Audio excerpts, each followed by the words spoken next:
So, do we have any nerd news today? We got a little bit of nerd news. Marco, tell us what's going on with Ellen DeGeneres this week. What's Ellen's ratings looking like for the post-Easter week? I think it dropped another rating. Another rating, just one. And that was Marco. Marco turned off the TV. He's just like, she lost a viewer. She never had me as a viewer. Shameful. All right. This first one, our friend Pedro Pascal. Oh, reportedly he signed a new deal for multiple Mandalorian projects. Oh, yeah. But the issue is The Last of Us, the HBO TV series. Right. They released this contract for that. They have first right of denial, which means this is going to be his primary focus. So if he wants to go do The Mandalorian, he has to ask their permission first. Right. And if it conflicts with dates, they can tell him no. Yeah. All right, Disney's got up the salary for him. Why don't they just get Norman Reedus to do The Last of Us? He loves doing video games. Mm-hmm. And then he can be free to do The Mandalorian. Hold on. I think it's crazy. You got something that's printing money, and you sign a contract for something you don't know if it's going to be good or not, right? And give them first right of denial. You only need Pedro Pascal for A, the voice, and B, for if he takes the mask off. Right. So if they have to locate somebody in the Starship database, they're probably going to need a Marco. Yeah. Yeah, Marco. They can probably find a pretty convincing voice actor. They're just going to replace him. Yeah.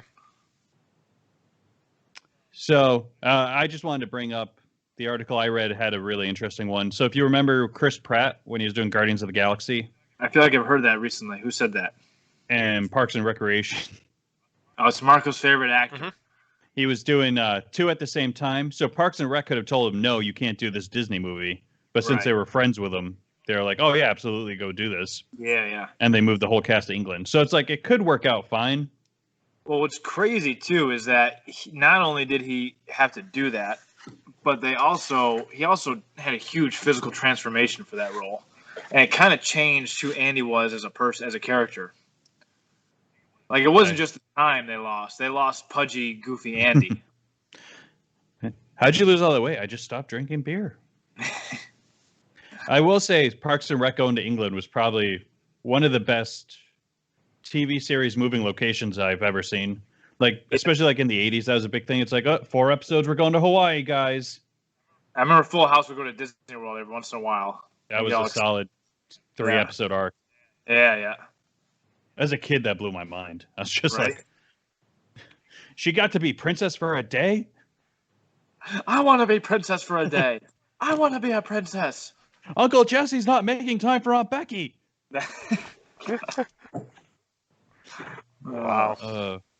Well, Brandon. So that was that. Brandon and I have our own TV show coming out. Yeah, what is it? Well, so the Marco and Brandon late night comedy hour. Yeah. No, we're going to set up a live feed.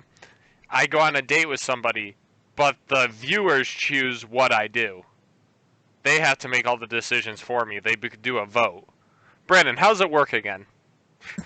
So what are you going to do? You're just going to sit there and wait for the votes to come in? Yeah. Marco, why are you sitting there staring at me? Oh, I'm waiting for the voters to tell me what to do. I like how you throw it back to me. No, it's pretty much the premise where it's just like it has to be in real time. If you have a big enough audience, it won't be an issue at all. Yeah, it's a terrible idea. I think it would be great. I mean, it's just going to be a fireball. Like, it's not going to be, like, great. Because the viewers are going to vote, like, the worst outcomes possible. Every time. Yeah, but how are they voting? Are you picking 4 things and they're voting on them? Or are they just throwing... Okay. So you know those 4 things was going to come up next then? One of the 4. So you could have all the voting done ahead of time. That too, yeah. Yeah. I think that's a better idea. And then you're just feeding it, and then the producer feeds it to Marco. Otherwise, we're going to have Marco stalling. So that's why stuff. You said it was in real time, and he's going to have to wait for all the votes to come in. And get counted. So in real time for the audience, I guess is what I meant. Because I still like to believe TV has our best interest at heart. Right. That reality TV is actually reality and not... Have you guys seen Bad Trip yet? No. Yeah, it's on my watch list though. I wanted to watch it when it came out a year ago, and then pandemic hit.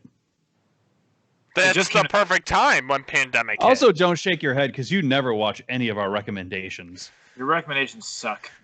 Suck your recommendations. Yeah, like Space Jam 2 trailer. Did you watch that? No, of course Oh yeah, not. nerd news. Ellen Space Jam 2. DeGeneres breaking news. This Wednesday, Mark Wahlberg comes back to talk about his new movie. Be there. Ellen What? news. Is that the movie? What? I imagine it's a LeBron James. No, I think Mark Wahlberg is gonna do a movie called Be There, but it's B with 2 E's.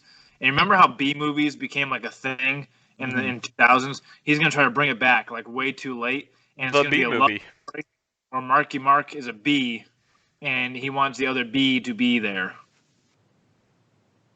Except he has a front stinger instead of a back stinger. I'm so confused now. Like I mean, it's not his best bit, Marco, but you can give him a half a chuckle. Marky Mark, front stinger, be there. And that's like going to be the front, tagline. Front singer. Okay. Yeah. I get it. No, you don't. No, it's front stinger. Yeah, but he was the Marky front was the singer key for out of Marky town. Mark and the Funky Bunch. No. Oh. That's not it.